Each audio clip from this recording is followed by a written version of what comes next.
Good morning. Welcome to Asher and Torah Time. So Yeshayahu continues with describing what are the milas of Mashiach, what's the world going to look like when Mashiach is going to come, and how are the Jews going to return back to the Holy Land. So this is a prophetic vision. There's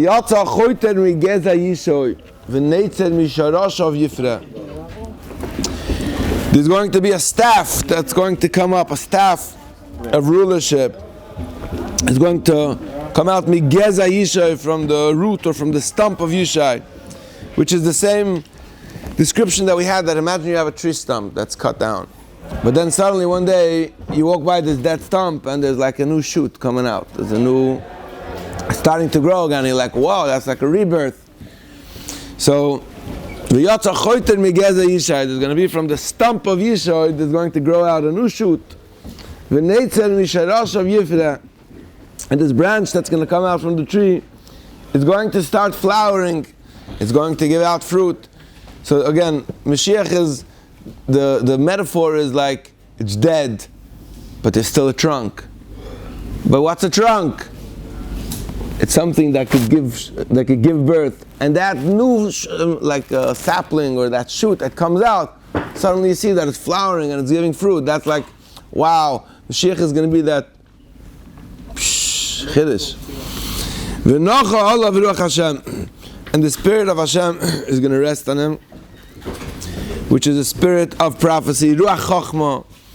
He's going to have a spirit of wisdom, Ubina, and a spirit of being able to be Maven Davar Mitoich Davar. He's going to be able to go in deep.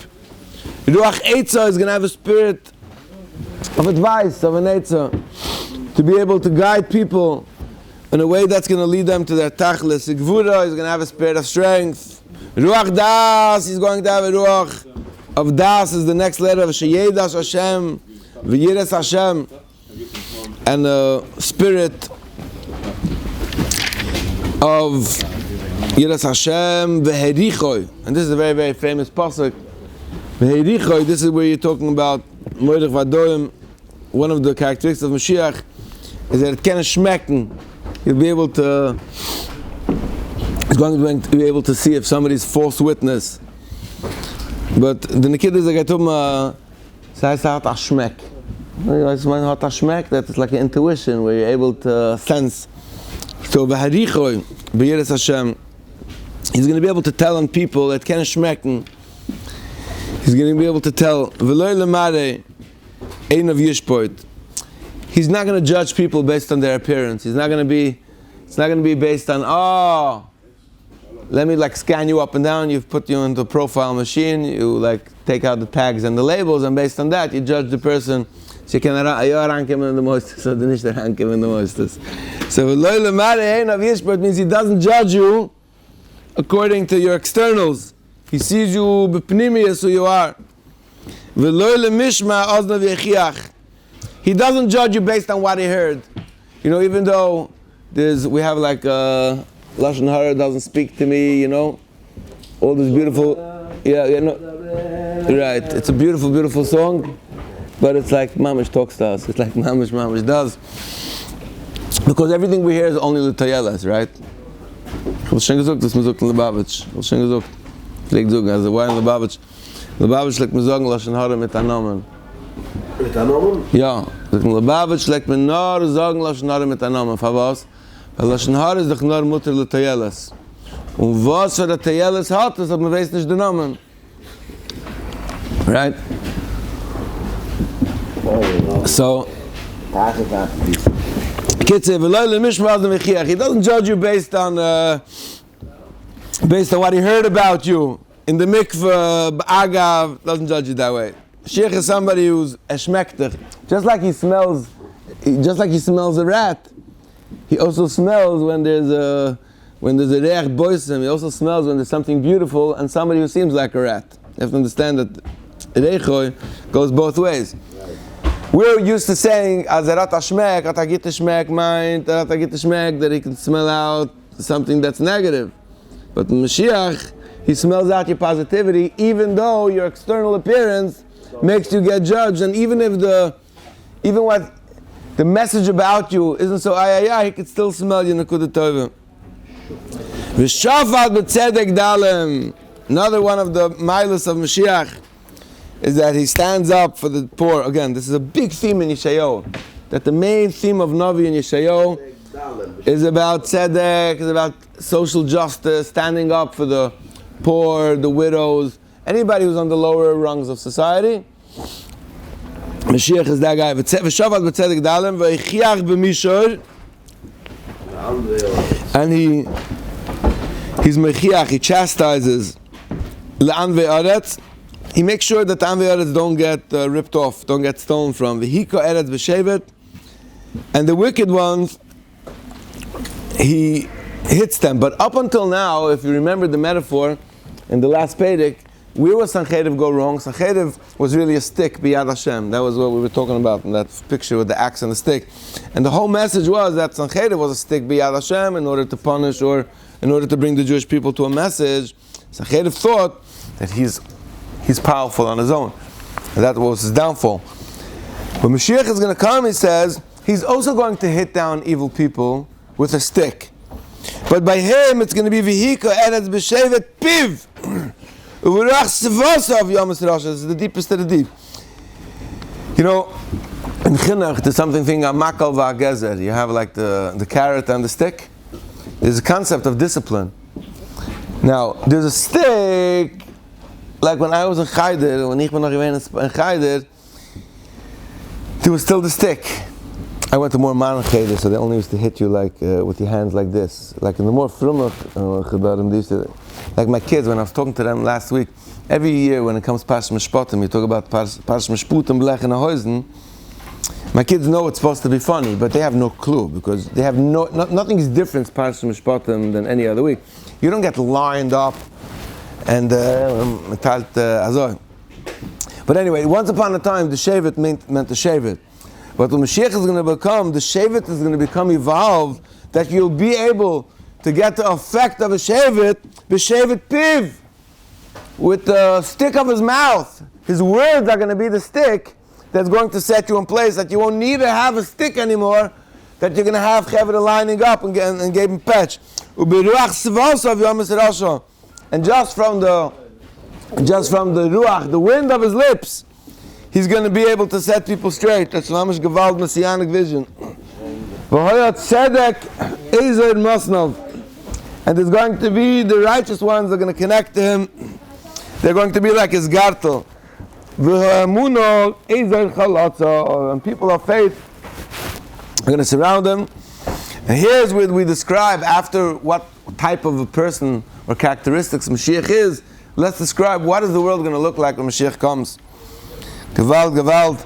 This is the most famous of all psukim. V'gor ze'ev im keves, and the wolf will lie with the lamb. V'nomer im gedi yirbatz, and the leopard is going to chill with the sheep, with the goat. Ve'egel chfir umeri, and a lion and a fat cow are going to lie together. V'nar kotter noeg bam, and a small child is going to lead them. Small child. So this is like an amazing, beautiful vision. So there's a machlokes between the Rambam and the other Mefarshim if this is to be taken literally or metaphorically. Now, I always have a trip on this, that whenever the literalists who say, no, when Mashiach is going to come, it's literal that the lion and the sheep are going to chill together. You're going to have their... I'm not going into if it means kipshuto or not, but I'm just saying that the Rambam who goes that it's kipshuto, he means that it's not kipshuto. The Rambam learns that it's metaphorical, that it means that Yimosa Mashiach olam kimin hogei noyag. He says the world is going to continue on in a normal cycle of things. So what does it mean? It's a metaphor that Satmer and Lubavitch is going to sit and get along together. That is happening. What's a bigger chiddush to you? Is it a bigger chiddush to you if you would walk down the street and you would see a wolf and a sheep together? Or if you would see a Satmer and Lubavitch, like today it's already so many years that this nevuah is coming it's not such a big chiddush. But when I was a kid, it was a much bigger chiddush if you would see different factions of Jews getting together, getting along together. Much bigger chiddush, much greater chiddush than if you would see a wolf and a lamb. A lamb and wolf. Which means, right, so anybody, look, we always like to be the lamb, but sometimes we have to say, look, I'm the wolf, and I didn't get along with everybody, but now, being that I'm an Or Shlomo, we get along all those. Amazing things that Satmer and Lubavitch are getting together. It is, so that's according to the Rambam, I think it's a bigger chiddush that different factions and different types of people get along together than the metaphor. Upara v'doiv tireno. So you have this cow and this bear taking a stroll together. Yachdav yirbitzu yaldeyan. And their children are going to play together. And there's not going to be any fear that because the child of a cow and the child of a bear are that somebody's going to end up getting devoured. It's also very reminiscent this of futuristic vision of a world where animals won't be getting devoured. It's like one of the things that we see b'yameinu. Say something like off the charts now. One of the things that we see b'yameinu, if you want to see like a messianic vision that's coming to be. I once heard this Moedek Chiddush. When was slavery abolished?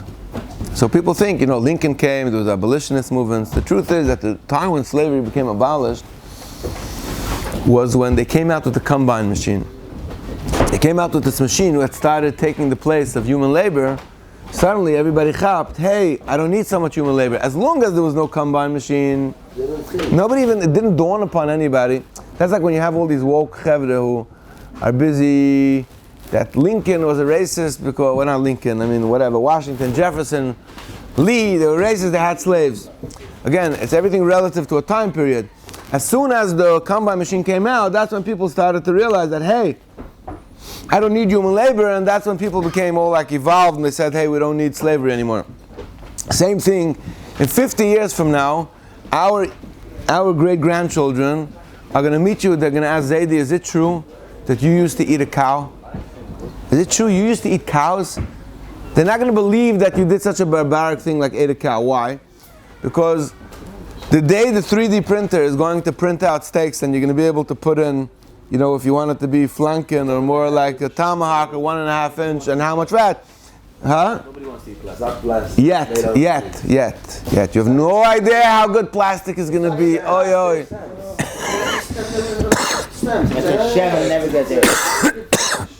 Okay, we're talking about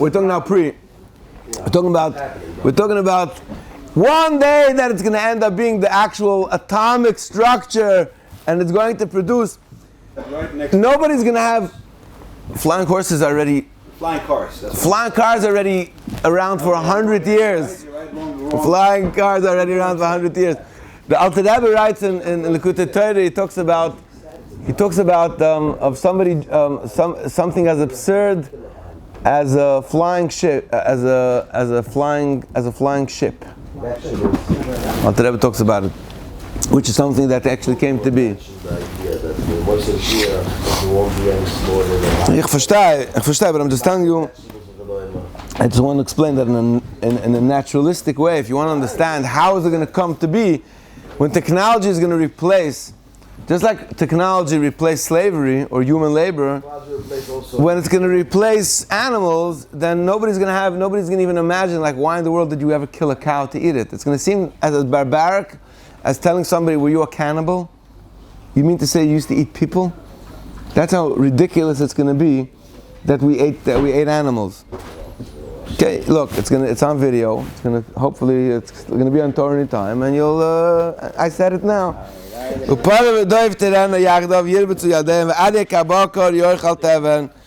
the lion is not going to devour other animals. I think it's going to be that they're going to realize the preciousness of a cow. It won't hurt them, let them graze.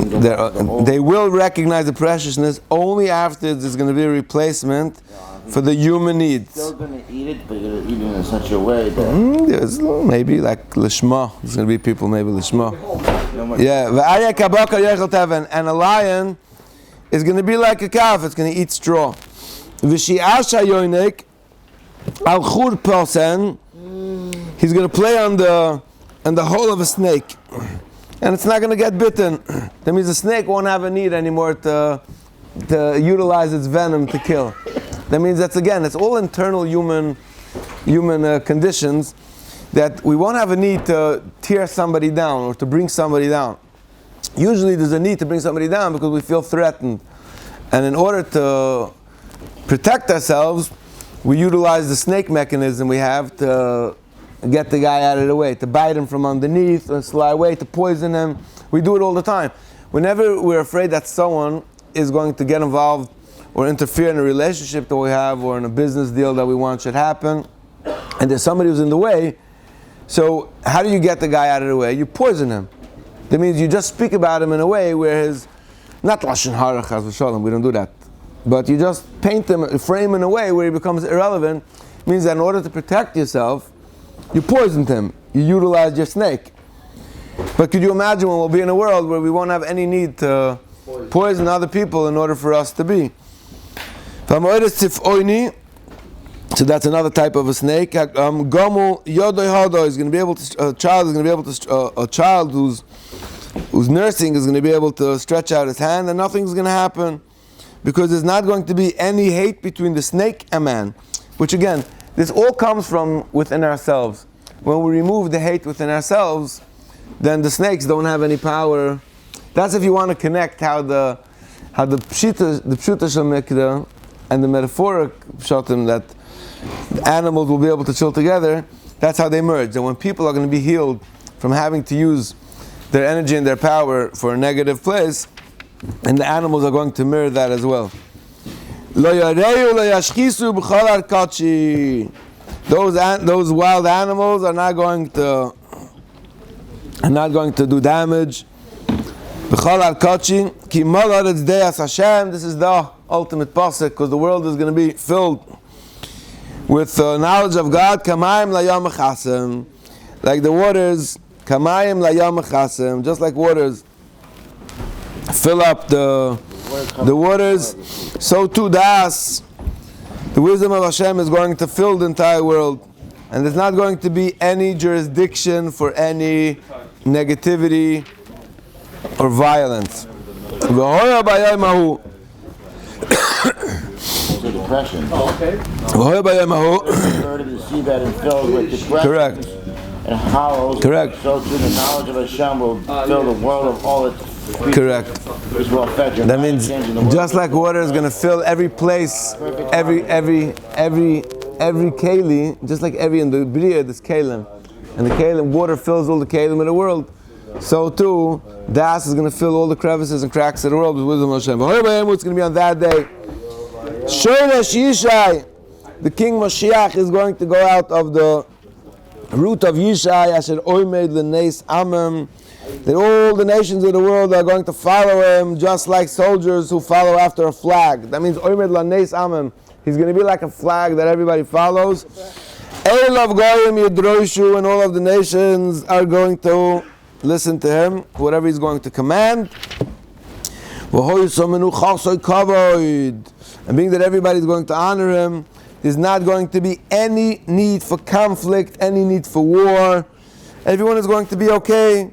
Everything can be resolved without guns and without swords, without sticks and without stones. It's going to be on that day. Hashem is going to again show his strength. Same thing like we said, Shar Yoshev, Liknois Ashar Amay, to redeem the remnants of his nation, Asher Yeshayahu, that are going to remain Ma'ashur, Mitzrayim, Umi Pasros, Umi Kush, Umi Elam, Umi Shinor, Umi Chamos, Umi Iyayam. From all the different nations, from the islands, everyone is going to be gathered together. No Jew will be left behind. No Jew will be left behind. This This is if you want to say no Jew will be left behind. This is one of the psakim. Is v'liknois she'ad amoy asher yeshoyer ma'ashurim mitzrayim mipasas mikushim me'elos mishinal mechamos miyayam. Asher is city, right? Yeah. Empty of Eden. Zion is Egypt, empty of Eden. Right. Passer, what's Passer? Another favar from the place. That's like it's like places that are mentioned as empty of Eden nowadays. The only place, it's a new ISOPS place. It's called the United States of America. And even the people from America, they too. No Jew will be left behind means even the Jews of America, even the frum ones, even the ones that are the center, we also have hope as well. V'nasa neis lagoyim, and there's going to be a neis, a flag raised up high. V'asaf nitche Yisrael. V'asaf nitche Yisrael, and he's going to gather all of the remnants or the Aseres HaShvatim, which is called nitche Yisrael.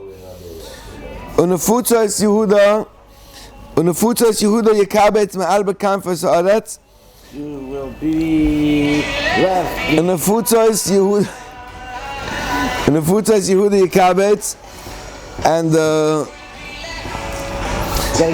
nefutzos, that means those that are spread out from Yehuda are going to be gathered from the four corners of the earth, which is again prophesizing how no Jew will be left behind. V'sara kinas Ephraim, and this is Gevalt Pasik.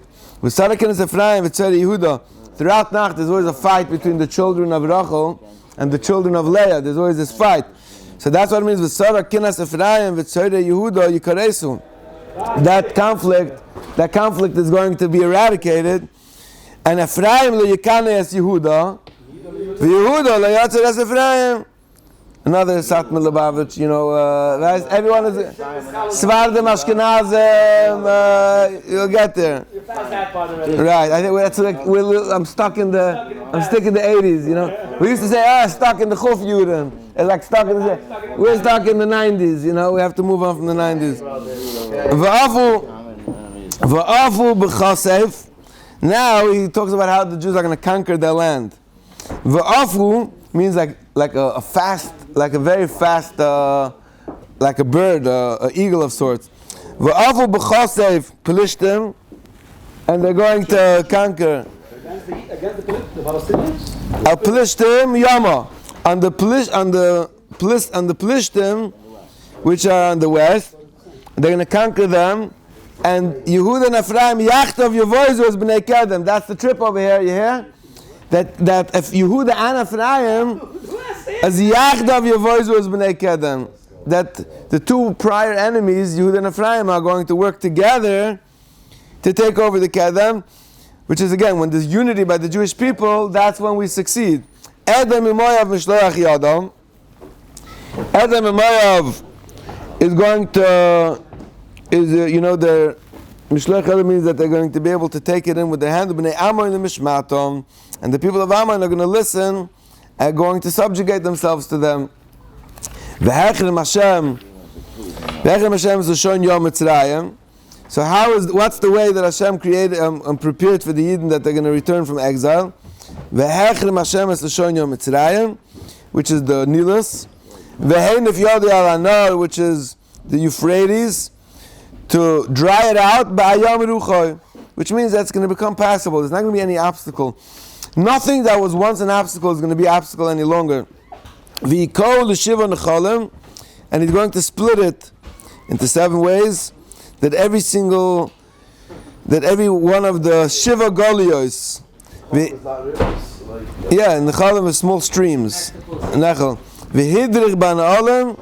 and he's going to guide all of the returned exiles, that they're going to go on dry paths and they're going to be able to go up with their shoes in a river. Could you imagine walking with your shoes in a river? And there's going to be this clear path. To the remnants that are going to remain Ashur. For those that come out of Ashur,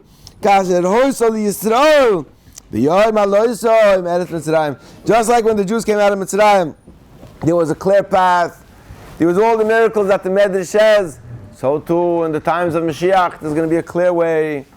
There's going to be It's going to be dry, it's going to be beautiful, it's going to be mamish like Gan Eden Mikedem. Chai. There will be a highway